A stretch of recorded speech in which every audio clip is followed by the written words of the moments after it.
बहुत समय पहले घने जंगल के बीच एक छोटे से आश्रम में एक साधु रहते थे। वे बहुत शांत, दयालु और प्रकृति से प्रेम करने वाले व्यक्ति थे।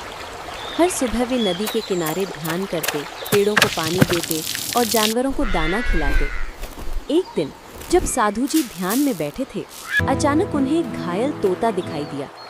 तोते के पंख में चोट थी, शायद किसी शिकारी के फेंके हुए पत्थर से लगी थी।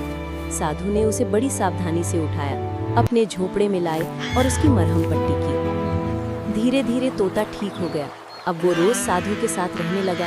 कभी उनके कंधे पर बैठता, कभी उनके साथ ध्यान करता और कभी राम राम बोलकर जंगल गुंजा देता। समय बीतता गया। एक दिन साधु को दूसरे गांव में पूजा के लिए बुलाया गया। उन्होंने तोते से कहा, बेटा, मैं 3 दिन के लिए जा रहा हूँ।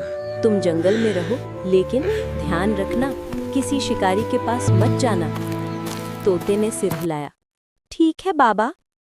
पर तीसरे दिन जब साधु लौटे तो तोता नहीं था। उन्होंने पूरे जंगल में ढूंढा, पेड़ों पर, नदी किनारे, गुफाओं में, पर कहीं नहीं मिला।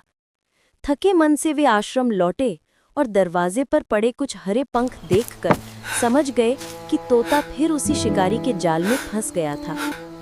साधु की आंखों से आंसू निकल आए। उन्होंने आकाश की ओर देखा और कहा, हे प्रभु, जब तक जीवों में लोभ रहेगा तब तक करुणा अधूरी रहेगी।